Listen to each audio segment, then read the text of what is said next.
BYI Res 574 sa inyong radyo.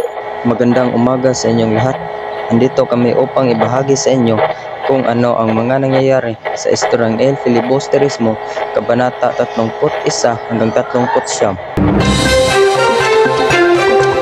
Totoo ang mga sinasabi mga kaibigan na nakalaya na ang mga mag-aaral. Gaya ng inaasahan ng lahat, si Makaraig ang unang nakalabas, samantalang si Isagani naman ang huli.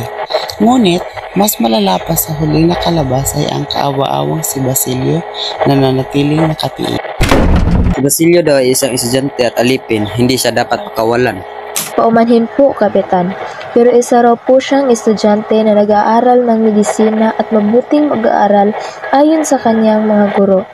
Kailangan niya na lang ng 1 taon na pag-aaral at patapos na siya. Sayang naman po. Mas mabuti na panatili siyang nakakulong. Mas mabuti ngang maragdagan ng 1 taon para maging mas mahusay siyang doktor. At para hindi sabihin ng iba na wala akong pakialam para sa bansa. Pero siya ang pinaka-inosente sa lahat at ang hawak niyang mga libro ay para sa medisina na sinulat ng mga Kastila at wala siya sa kainan at wala siyang ginawa. Nescafe Klase, bunga ng 100% puro at natural. Kapeng-kape ang lasa at aroma. Ito ay mas mabuti pa para ang parusa niya ay maging babala sa iba. Ganyan ang dapat na pamamahala, isakripisyo ang isa para sa ikakabuti ng lahat. Sa hakbang ko na ito, itatama ko ang mga mali nating mga opisyal. Pero Kapitan, hindi po ba kayo natatakot na sisihin ng iba? Bakit ako matatakot? Hindi ba't ako'y may kapangyarihan? Hindi ako pwedeng dadalhin sa korte ng isang alipin. Ang pinaka-importante sa akin ay ang aking konsensya at wala akong paki kung ano ang isipin ng iba. Hindi po ito importante. Nandiyan ka dahil sa Espanya kaya't mas lalong bibigyan mo ng mabuting pagtrato ang mga Pilipino para hindi sila magalit sa Espanya. Pinangako niyo noong dumating kayo na mamamahala kayo ng tama at mabuti. Ako ay magbibitiw na sa aking pwesto at babalik na sa Espanya. At sa ganitong nakagugulat na pangyayari, nagtatapos ang ating kabanata. Ano kaya ang mangyayari kay Basilio? Abangan ang susunod na kabanata. Magandang umaga, tagapakinig. Muling narito ang iyong lingkod upang ipagpatuloy ang ating kwento. Matapos ang pagsubok, narito na ang mga mag-aaral. Handa na para sa kanilang mahabang bakasyon. Ngunit hindi lahat ay magkakaroon ng mapayapa nitong panahon. Ito na ang iyong mga resulta sa inyong nagawang pagsusulit. Kasi naman ay nako, hindi okay lang yan. Ayos lang iyan, Pekson. Hay, sa wakas, nandito na rin ang walang katapusang bakasyon. Ikaw, Anito, ano ang balak mo sa bakasyon? Paano na ito? Napipilitan na ako sa mama sa tatay. Sa kanyang pangangalakal, ikaw Makaraig. Papunta akong Europa, Isagani, Sandoval. Mabuti at nakapasa tayo. Kaya nga Makaraig, pero mas masaya kung nandito si Basilio. Oo nga, tiyak makakapasa pa rin siya. Chill Batso, galit sa sakit at may malasaki. Basilio, may bisita ka. Ginoo, mayroon po akong dalang bagong balita. Balita po, galing sa Tiyané. Tungkol saan? Tungkol po sa mga mahal niyo. Sino? Sina Joel at Tandang Silo po. Anong nangyari sa kanila? Si Tandang Silo po ay nawawala. Ano? Si Jolie po ay patay na. Ano? Bakit? Ano nangyari? Paano? Hindi na maaaring ipagpatuloy namin ni Isagani ang relasyon na ito. Hindi matatawaran ang pagkakamali niya. Nabilanggo siya. Hindi ko kayang umibig sa isang lalaking mali ang pagkakilala sa lipunan at sinisisi ng lahat. Paulita, sana ay mapagkinggan mo muna ang aking hiling. Ako ay matalino, maliksi, masiyahin, anak ng isang mamamayan na mangangalakal. Mas makabubuti para sa iyo kung ako ang pakaslan mo. Sa bagay, mas komportable nga ang magiging buhay kung ikaw ang pagkakasalan ko. Kalimutan mo na ang inyong si Isagani. Ako na muna ang mahalin mo. Oo, ikaw nga ang mas nababagay sa akin. Sarap mag-Mountain Dew! Narinig niyo ba ang tungkol sa salo-salong ibibigay ni Don Timoteo Pilaes sa kasalang anak niya? Maswerte naman niya. Nakuha ang bahay ni Kap Tiago. Konsosyo pa si Simon sa negosyo at ngayon ikakasal ang anak sa isang maganda at mayamang babae. Ang sabi-sabi, napakaing grande daw ng pangyayaring pagsasalo. At ang Kapitan General daw ang magiging ninunod. Siguro daw kung si Simon ang taong nag-aayos nito. Kailan ba mangyayari ang kasal nila? 2 araw bago umalis sa kanyang kamahalan. Si Simon raw ay magre-regalo ng mga brilyante at perlas sa ikakasal. Bakit naman napakagrande ng regalo niya? Ito raw ang paraan niya na ulatin ang mga tao sa kanyang pamamaalam. Wala namang natira para sa kanya dito sa Pilipinas. At sa ganitong mga pangyayari, nagtatapos ang ating kabanata. Maraming pagbabago ang naganap at maraming katanungan ang nanatili. Abangan ang susunod na kabanata.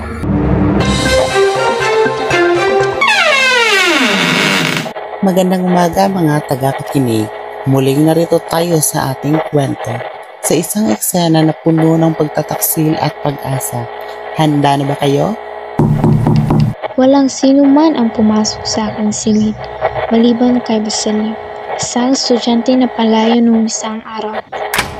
Ginoong Simon, ako po ay pinarusahan ng Diyos dahil hindi ko pinansin ang pagkamatay ng aking ina at aking kapatid noong sila ay nabubuhay pa. Kahit noong himagsikan, hindi ako nakailam kahit ako'y nakulong na walang dahilan. Kaya napagtanto ko na ako sasama na sa iyong paghihimagsik. Dinamital? Bakit may dinamital sa loob ng lampara? Mamayang gabi ay magkakaroon ng pesta. Ilalagay ito sa gitna ng handaan. Ito'y magliliwanag, ngunit pansamantala lang. Pagkatapos ng 2 minuto mawawala ng ilaw nito at sa oras na itaas ang metsa, ito ay sasabog. Kung gayon po hindi na ako kakailangan. Ito ang iyong gagawin. Kapag sumabog na ang dinamita, lalabas ang mga taong kinasundo ko. Ikaw ang mamumuno sa iba. Dadalhin mo sila sa bahay ni Quarigo dahil naroon ang armas na gagamitin sa paghihimagsik.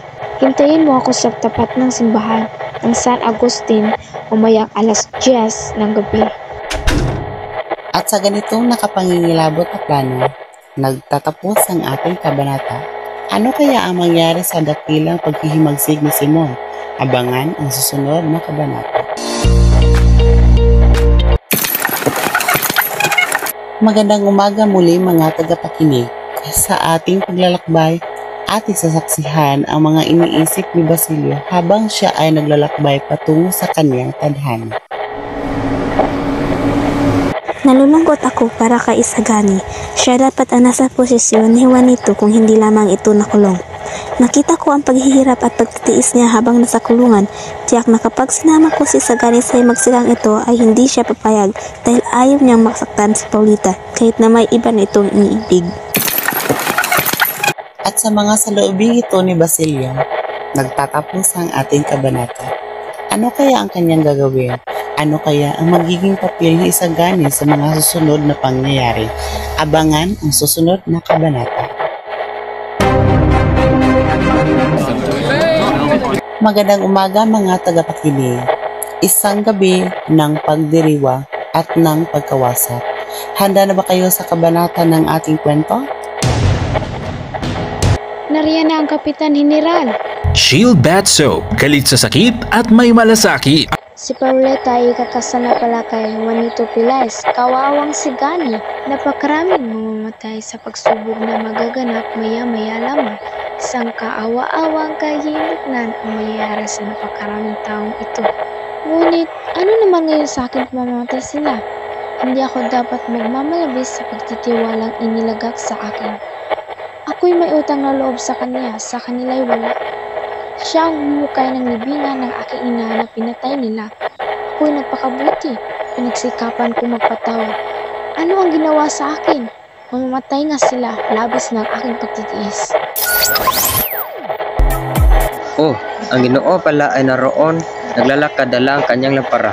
Cafe Klase, bunga ng 100% puro. Narito ang aking handog sa bagong kasal. Napakagandang ilawan. Maraming salamat, Ginoong Simon. Maaari na ba namin itong gamitin? Oo, bakit hindi? Ilagay ninyo roon sa kainan. Hindi sila dapat madamay. Papasukin niyo ako. Ililigtas ko sila. Hindi ka maaring pumasok dito. Tingnan mo nga ang iyong suot. Papasukin niyo ako. Sinabing hindi. Tayo na sa eskolta madali. Marahil ililigtas na ni Simon ang kanyang sarili. Nararapat na rin akong umalis. Basilio, anong ginagawa mo rito? Sagani, tara na. Umalis na tayo dito. Bakit ka aalis? Puntahan natin si Paulita. Iba na siya bukas. Ibig ko siyang makita. Gusto mo na bang mamatay? Ano? Ano ang iyong pinagsasabi, Basilio? Makinig ka. Ang lampara sa loob ay may lamang pulbura. Sasabog iyon anumang oras. Ngayon, tara na. Bukas sa iba na siya. Isagani, kaawaan ko sana ng Diyos. Ano ito? Isang papel? Marahil isang biro iyan. Isang masamang biro. Ito ay isang pagbanta mula sa taong matagal ng patay. Si Ibarra, sulat kamay niya ito. Ituloy ang kasiyahan. Walang dapat ipangamba, walang kwenta ang ganyang bero. Hindi kaya nais niyang patayin tayong lahat? Padre Irene, pakitaas na lamang ang metsa. Saglit lamang. Magnanakaw, kinuha niya ang lampara. Habulin niyo, ayun. At sa isang nakagigimbal na pagsabog, nagtatapos ang ating kwento. Ang pag-asa at pagkawasak ay nagtagpo sa isang gabi ng pagdiriwang.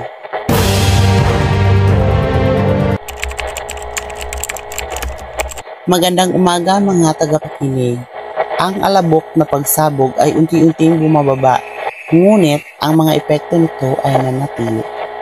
Kailangan ko na agad maithala ang pangyayari sa naganap sa kasal. Ang paggabayani ng Kapitan General ay hindi matatawaran, gayon din ang katapangan ni Padre Irene sa paghahabol sa magnanakaw ng lampara. Pasensya na, Ginoo.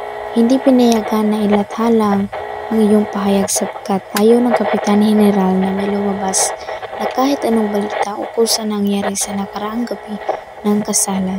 Hindi maaari ang ganong dahilan ay maihalang tula sa pagkamatay sa isang anak na maganda at matapang na dalaga. Ang gayong karaming paghihirap ay hindi pwedeng walang gantimpala sa Diyos. Ang mga tulisan ay nahuli at sinabi na ang may pakana ng lahat ay isang lalaking kamukha ni Simon sa kanilang pagkakalarawan.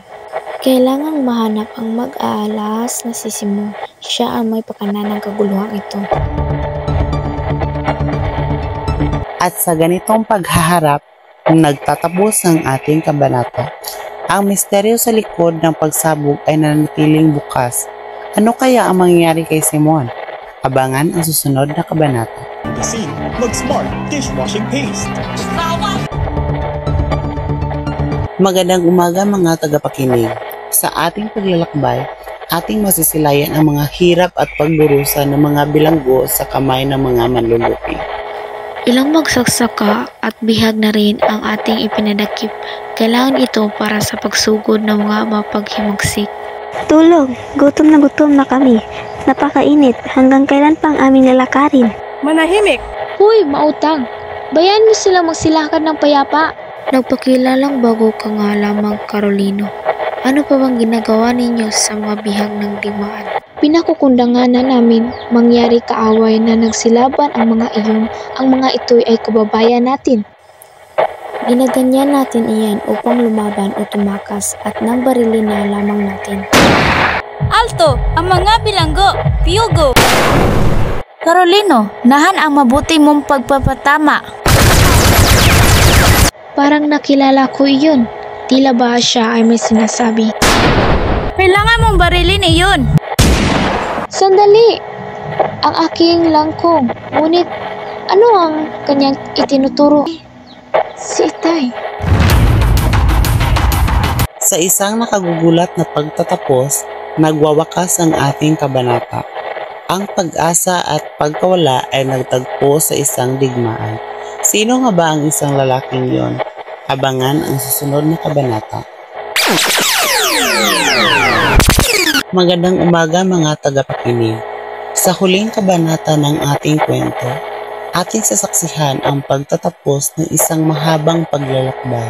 Isang paglalakbay na puno ng pag-ibig, paghihiganti at pag-asa. Pichuting Gasin, mag-smart dishwashing paste. Simon, bakit umiinom ka ng lason, Simon? Hahanap ako ng lunas. Maghintay ka. Huwag kayong mag-aaksaya ng panahon. Mamamatay akong dala ang aking lihim.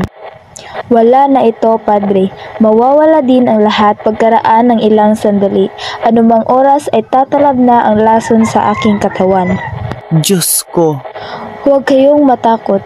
Lumalalim na ang gabi. Nais kong ilahad sa inyo ang aking lihim. Maaari mo bang sabihin sa akin kung totoo bang may Diyos? Kahit saan tayo nagtungo, nariyan ang Diyos. Padre, ayokong mamatay ng madalang kasamaan. Ako si Crisostomo Ibarra, na malaon nang ipinalagay na patay. Noong araw pagkatapos kong mag-aral sa Europa, ay umuwi ako rito upang pakasalan ang babaeng iniibig kong si Maria Clara. Ngunit ito'y hindi natupad. Patawarin ka ng Diyos, anak. Alam niyang hindi mo ginusto ang lahat na ikaw ay nasilaw lamang ng galit at paghihiganti. Kagustuhan niyang lahat ng nangyari. Hindi nagtagumpay ang iyong plano ng dahil sa kanya, sapagkat alam niyang hindi ito tama. Igalang natin ang kanyang kapasyahan. Palagay niyo po ba ay Diyos ang nagkaloob ng lahat ng ito? Walang makakapagsabi ng iniisip ng Diyos, ngunit kailanman ay hindi siya naghangad ng masama para sa atin. Kung gayon, bakit hindi niya ako tinulungan? Sapagkat mali ang iyong pamamaraan, pag-ibig lang ang nakagawa ng dakila. Bakit ako ang pinarurusahan at hindi ang mga masasamang namamahala na walang dulot kundi kasamaan? Kailangan alugin ang lalagyan para humalimuyak ang bango. Maraming salamat, Padre. Ngayon ay payapa na ang aking kalooban. Diyos ko po, Simon. Malibing ka nawa sa kakilaliman ng dagat. Ngunit kung kakailanganin ka ng tao para sa isang marangal na hangarin, ipahintulot ng Diyos na matuklasan ka sa sinapupunan ng alon. Pansamantala, dyan ka muna. Hindi makababaluktot ng katwiran, hindi nag-uudyok ng kasakiman. At sa ganitong pagtatapos, nagwakas ang ating kwento. Ang paghihiganti ay nabigo, ngunit ang pag-asa ay nanatili. Ang alaala ni Simon ay mananatili sa puso ng mga Pilipino. Maraming salamat sa pakikinig.